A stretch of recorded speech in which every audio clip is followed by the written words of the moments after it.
ક્યારેક ક્યારેક હેલ્ધી અને ટેસ્ટી ખાવું હોય પણ બહુ બધી ઝંઝટ કરવાનું મન ન થાય તો આ વેજીટેબલ પુલાવ એકદમ બેસ્ટ છે.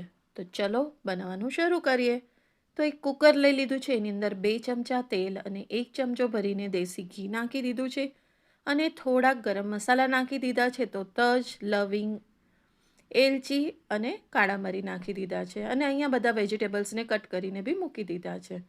ગરમ મસાલો તેલની અંદર થોડો થઈ જાય એટલે એક ડુંગળીને કટ કરીને એડ કરી દઈશું. ડુંગળીને સારી રીતે તળાવવા દઈશું. થોડી ગુલાબી કલર જેવું થવા આવે એટલે એની અંદર વેજીટેબલ્સ નાખી દઈશું. તો સૌથી પહેલાં નાખી દઈશું ગાજર, પછી નાખી દઈશું મરચાં ને પછી નાખી દઈશું વટાણા.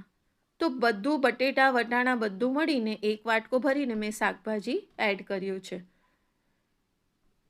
આ બધા શાકભાજીને સારી રીતે તળાવવા દઈશું. સાથે 1 ચમચી મીઠું નાખશું, કારણ કે આ ફ્રાય થાય તો એની અંદર થોડું શું મીઠાનો પણ ટેસ્ટ આવી જાય. થોડીક વાર થઈ જાય એટલે એની અંદર 5થી 6 લીલા મરચાં અને 8થી 10 લસણની કળીને પીસીને એડ કરી દઈશું.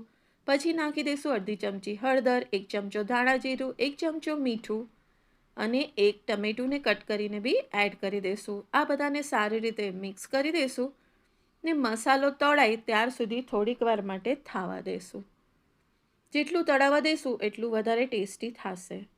થોડીક વાર પછી એની અંદર બિરયાની મસાલો, સબ્જી મસાલો, પુલાવ મસાલો, મેગી મેજિક મસાલો, જે બી મસાલો આપણી પાસે અવેલેબલ હોય એ 1.5 ચમચો નાખી દો ને અહીંયા મેં સવા છાલિયું ભરી એટલે કે ઓલમોસ્ટ 2.5થી 3 કપ મેં ચોખા લઈ લીધા હતા. આ લચકારી કોલમ ચોખા છે અને ચોખાને એડ કરીને થોડીક વાર થવા દીધા 2-3 મિનિટ માટે અને પછી જરૂર પૂરતું પાણી નાખી અને થવા દઈશું. તો અહીંયા મેં 2.5 ગ્લાસ પાણી નાખ્યું હતું અને પછીથી એડ કરી દીધું અડધી ચમચી કાળા મરીનો ભૂક્કો.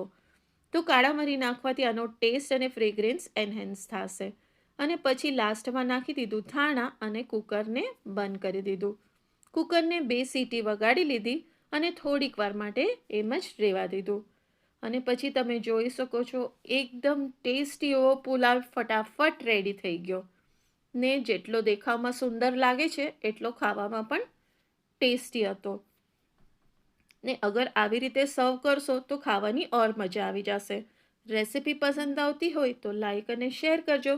મારી ચેનલને સબસ્ક્રાઈબ ન કર્યું હોય તો જરૂરથી